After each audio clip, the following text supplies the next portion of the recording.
Assalamualaikum warahmatullahi wabarakatuh. Perkenalkan, nama saya Ivan Darmawan dengan NIM 2200018386. Di sini saya dari kelas G ingin mempresentasikan tugas proyek keamanan komputer yang berjudul materi DOS dan DDoS. Oke, next. Di sini ketentuan materinya itu terdiri atas terminologi atau penjelasan, yang kedua jenis-jenisnya, yang ketiga contoh kasus, yang keempat software atau hardware yang digunakan, terus yang kelima cara penanggulangan, dan yang terakhir adalah referensi. Di sini terminologi atau penjelasan makna. Security mendefinisikan DOS sebagai suatu serangan yang dilakukan untuk membuat komputer atau jaringan komputer tidak dapat menyediakan layanan secara normal. Pada umumnya, serangan DOS menargetkan serangan pada bandwidth jaringan komputer atau koneksi jaringan atau connectivity. Bandwidth attack membanjiri jaringan dengan volume traffic yang tinggi, sehingga semua resource atau sumber daya yang ada tidak dapat melayani request atau permintaan dari legitimate user atau user yang sah. Connectivity attack membanjiri komputer dengan volume request koneksi yang tinggi, sehingga semua resource sistem operasi komputer yang ada tidak dapat memproses lebih lama request dari legitimate user atau user yang sah. Lalu, J.D. Howard mendefinisikan DOS apabila hardware, software, dan data komputer tidak dapat terjaga ketersediaannya, maka produktivitas operasional menjadi turun, walaupun tidak ada kerusakan yang terjadi. Denial of Service atau DOS dapat mencakup kedua keadaan tersebut yang secara disengaja maupun tidak disengaja melakukan serangan kepada ketersediaan sistem atau system availability. Macam-macam serangan DOS attack umumnya melalui jaringan, di mana target utama dari serangannya adalah website yang populer seperti contoh yang disebutkan pada pendahuluan. Umumnya, site-site tersebut mempunyai banyak hardware yang mereka gunakan, sehingga attack akan bekerja keras untuk menyerang. Lalu, terakhir di DOS itu merupakan serangan yang menggunakan banyak komputer untuk mengkoordinir DOS attack ke satu atau lebih target korban. Penggunaan teknologi klien atau server attacker dapat mengefektifkan denial of service dengan memanfaatkan resource dari bagian komputer yang tanpa disadari bertindak sebagai platform serangan. Lanjut, jenis-jenis. Di sini ada jenis yang pertama yaitu ping of death. Apa itu ping of death? Ping of death merupakan serangan klasik yang dulunya sering digunakan.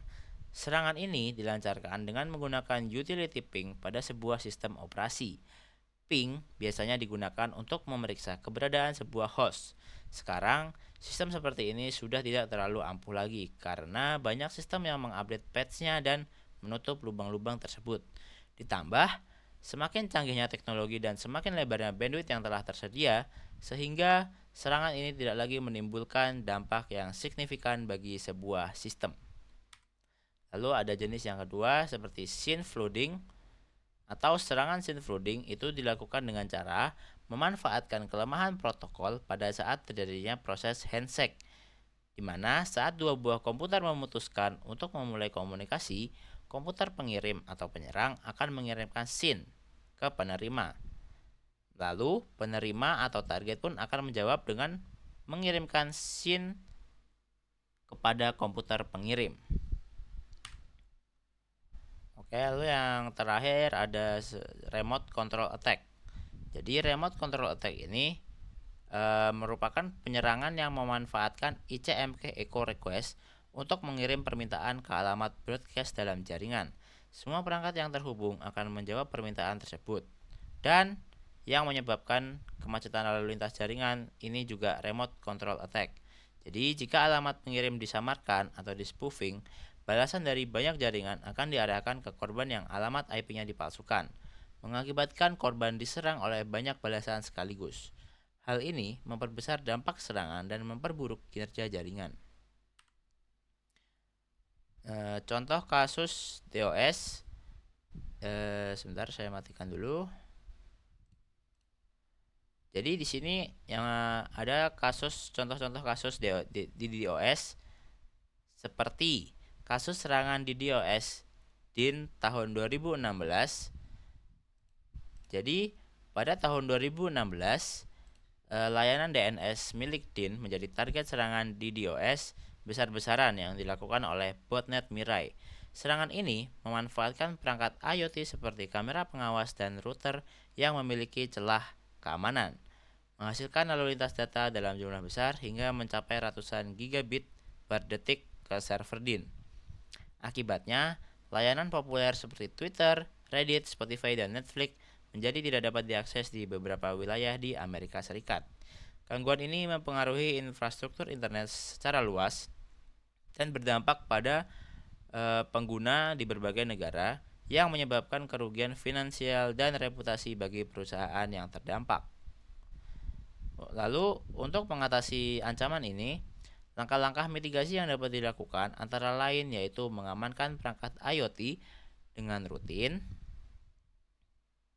lalu memperbarui firmware dan mengganti kata sandi default, menggunakan layanan mitigasi DDoS seperti Cloudflare atau Akamai untuk menyerap lalu lintas jahat, serta meningkatkan redundansi DNS dengan menyebar infrastruktur ke berbagai lokasi geografis. Lalu di sini ada contoh kasus DOS seperti kasusnya Ping of Death.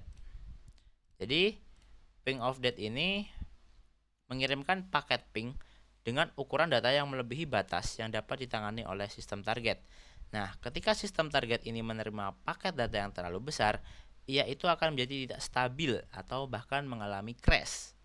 Nah, dampak dari serangan ini termasuk server atau perangkat yang menjadi tidak responsif, terganggunya layanan selama serangan berlangsung, dan kerusakan sementara pada sistem operasi atau perangkat keras yang tidak mampu menangani paket data besar tersebut. Lalu untuk mencegah serangan ini, langkah yang dapat diambil itu seperti memperbarui sistem operasi, lalu menerapkan filter pada router untuk memblokir paket ICMP, lalu menggunakan firewall modern yang mampu mendeteksi serta memblokir lalu lintas ping mencurigakan secara otomatis. Oke, lanjut ke software atau hardware yang digunakan. Di sini saya mengambil software seperti Stacheldraht. Nah, dalam kasus seperti Mydoom dan Slow Loris, alat tersebut tertanam dalam malware dan meluncurkan serangannya tanpa sepengetahuan pemilik sistem. Stacheldraht adalah contoh klasik alat DDoS. Jadi alat ini itu menggunakan struktur berlapis di mana penyerang menggunakan program klien untuk terhubung ke penangan yang merupakan sistem yang dikompromikan yang mengeluarkan perintah ke agen zombie 6 yang pada gilirannya memfasilitasi serangan DDoS. Agen disusupi melalui penanganan dan penyerangan menggunakan rutinitas otomatis untuk mengeksploitasi kerentanan dalam program yang menerima koneksi jarak jauh yang berjalan pada host jarak jauh yang ditargetkan. Setiap penanganan dapat mengontrol hingga 1000 agen. Dalam kasus lain, mesin dapat menjadi bagian dari serangan DDoS dengan persetujuan miliknya. Misalnya, dalam Operation Payback diorganisir oleh grup Anonymous atau Low Orbit Ion Cannon biasanya digunakan dengan cara ini. Nah, bersama High Orbit Ion Cannon, sebuah berbagai macam alat DDoS tersedia saat ini. Lalu, poin selanjutnya adalah pencegahan serangan. Apa saja sih cara untuk mencegah serangan ini tuh? Nah, yang pertama ada nih, melakukan pengecekan sesering mungkin terhadap bug dengan cara melakukan patch dan backup secara berskala. Lalu bisa menggunakan firewall supaya serangan ini tidak melakukan serangan ke data atau komputer kita. Lalu lakukan blocking terhadap IP yang mencurigakan. Jika port telah termasuki, maka komputer ini bisa dikuasai. Nah, cara mengatasinya adalah menggunakan firewall yang dikombinasikan dengan IDS. Lalu yang terakhir, menolak semua paket data dan mematikan service UDP. Selain itu, gunakan antivirus yang dimana dapat menangkal serangan data seperti Kaspersky. Baik, jadi ini referensinya ada 6. Dan mungkin itu saja yang bisa saya sampaikan terkait materi DOS dan DDoS. Wassalamualaikum warahmatullahi wabarakatuh.